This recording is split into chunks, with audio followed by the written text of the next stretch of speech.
প্রিয় ছাত্রছাত্রীবৃন্দ, আসসালামু আলাইকুম। নবগঞ্জ স্টেশন ও ডক্টর শহীদুল্লাহ কলেজের অনলাইন ক্লাসে আবারও স্বাগত জানাচ্ছি তোমাদেরকে। আজও আমি তোমাদের দ্বিতীয় বর্ষের ছাত্রছাত্রী অর্থাৎ দ্বাদশ শ্রেণীর ছাত্রছাত্রীদের নিয়েই ক্লাস করব। আমি রসায়ন শিক্ষক মমতাজ ফারমিন। আজও রসায়ন দ্বিতীয় পত্রের তোমাদের যে গতকাল আমি অধ্যায় 4-এর তড়িৎ রসায়নের আগে যে প্রশ্ন দিয়েছিলাম সেগুলো সলভ করছিলাম, দুটো প্রশ্ন সলভ করে দিয়েছিলাম। আজও সেটি হবে রসায়ন তড়িৎ রসায়ন অধ্যায় 4, এটার আরো একটি প্রশ্ন নিয়ে আজকে আমরা সলভ করার চেষ্টা করব। দেখো, একটি প্রশ্ন তোমাদের দেওয়া আছে, এটা কয়েকটি ধাতুর প্রমাণ তড়িৎদ্বার বিভব ও একটি কোষচিত্র। তড়িৎদ্বার বিভব দেওয়া আছে আর একটি কোষচিত্র দেওয়া আছে।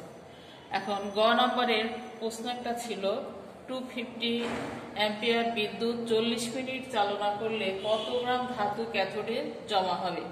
যদি 250 অ্যাম্পিয়ার বিদ্যুৎ 40 মিনিট চালনা করা হয় তাহলে কত গ্রাম ধাতু ক্যাথোডে জমা হবে, সেটা এখন অঙ্কটা করতে হবে। তাহলে সময়টা আমাদের কি দেওয়া আছে, সময়টি দেওয়া আছে 40 মিনিট, সেটাকে আমাদের সেকেন্ডে করে নিতে হবে। 40 মিনিটকে 60 দিয়ে গুণ করে 2400 সেকেন্ড। বিদ্যুৎ প্রবাহ I সমান 250 অ্যাম্পিয়ার।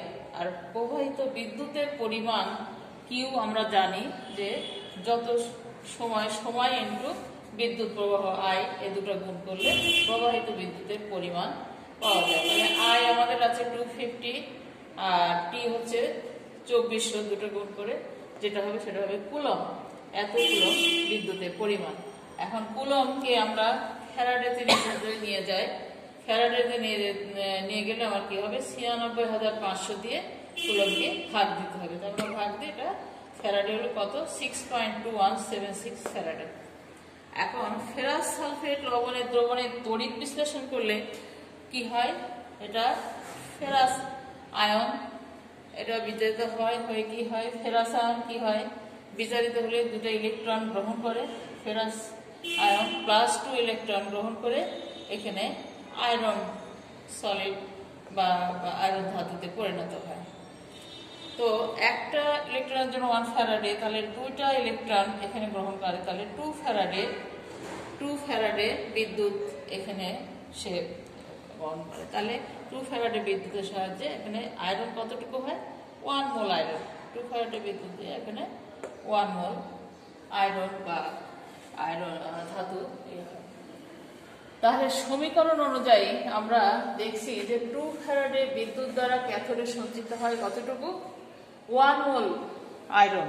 2 ফ্যারাডে বিদ্যুতের সাহায্যে 1 মোল আয়রন। 1 মোল আয়রন মানে আমরা জানি 55.85 গ্রাম আয়রন।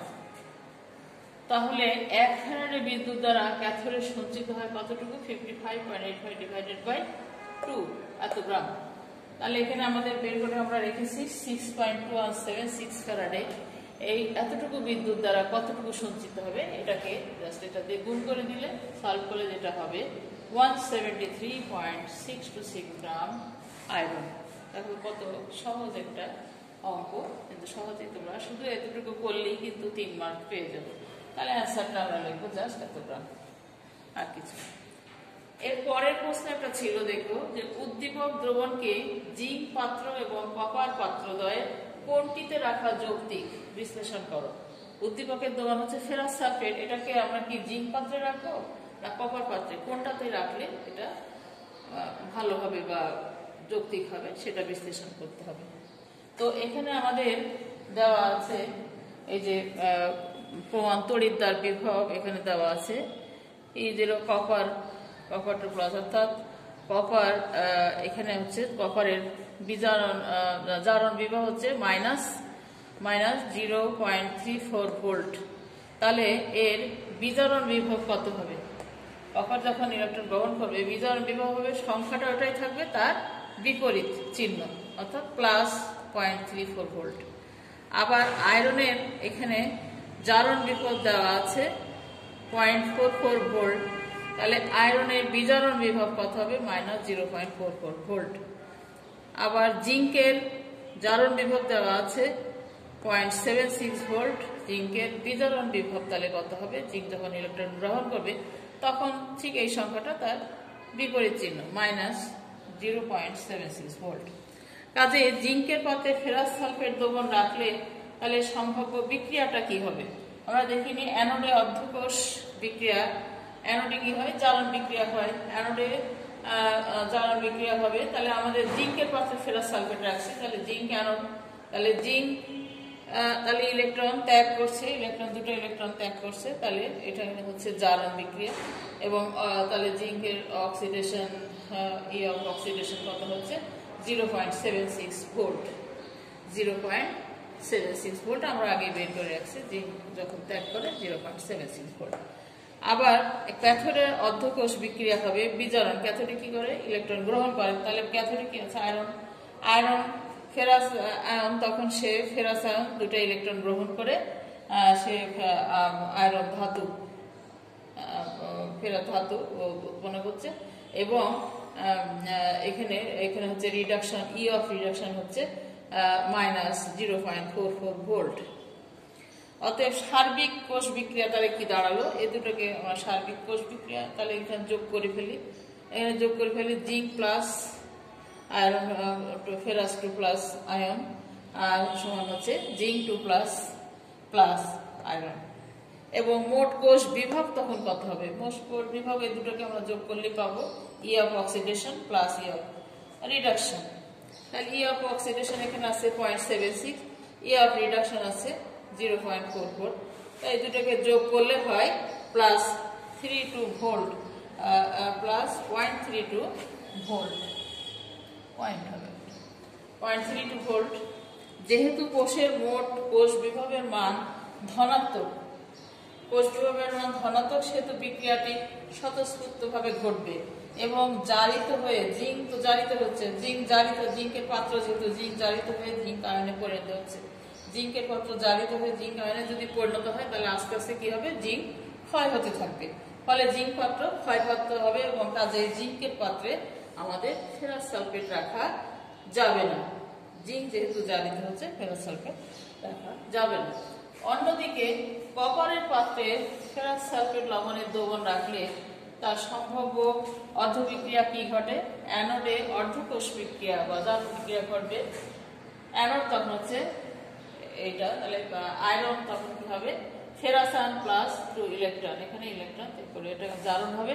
এবং ক্যাথোডের অর্ধকোষ বিক্রিয়া হবে বিজারণ, এখানে কি হবে, ক্যাথোডে কপার দুটো ইলেকট্রন গ্রহণ করবে, ফলে কপার ধাতুতে পরিণত হবে। তাহলে অফ অক্সিডেশন এখানে কত 0.44 ভোল্ট, অফ রিডাকশন হচ্ছে 0.34 ভোল্ট। দেখো ওখানে সবই দেওয়া আছে, সেখান থেকে আমরা দেখি না। তাহলে সার্বিক কোষ বিক্রিয়াটা কি হবে, সার্বিক কোষ বিক্রিয়া হবে আয়রন প্লাস কপার 2 প্লাস, তাহলে ফেরাস আয়ন প্লাস কপার ধাতু।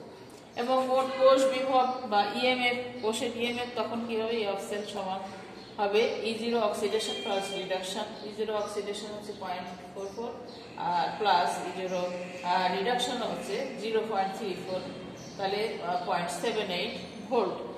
এই ক্ষেত্রে মোট কোষ বিভবের মান ধনাত্মক, সুতরাং আয়রন জারিত হয়ে ফেরাসে পরিণত হয়, কিন্তু কপার কখনো জারিত হবে না। কপার কিন্তু ইলেকট্রন গ্রহণ করছে, কপার বিজারিত হবে, কপার বিজারিত হবে। কপার জারিত হলে তো কপার বিজারিত হয়ে কিন্তু কপার ধাতুতে পরিণত হচ্ছে, কিন্তু আয়রন অর্থাৎ কপারের পাত্র কখনো ক্ষয়প্রাপ্ত হবে না। যদি কপার জারিত হতো, ইলেকট্রন ছেড়ে দিত, তাহলে কপারের আস্তে আস্তে এটা ক্ষয়প্রাপ্ত হতো, কিন্তু কপার বিজারিত হয় অর্থাৎ ইলেকট্রন গ্রহণ করে কপার ধাতুতে পরিণত হয়, সেই জন্য এখানে কপারের পাত্র ক্ষয়প্রাপ্ত হবে না।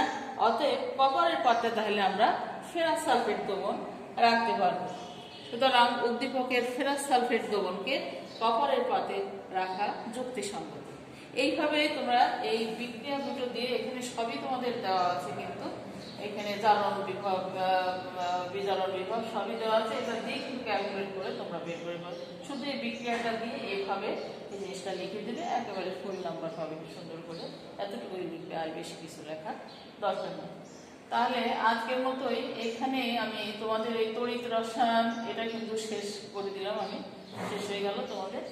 আর পরবর্তীতে অন্য কোনো অধ্যায় নিয়ে আমি আবার অন্য অধ্যায়ের প্রশ্ন তোমাদের সলভ করার চেষ্টা করবো যত দিনে হয়।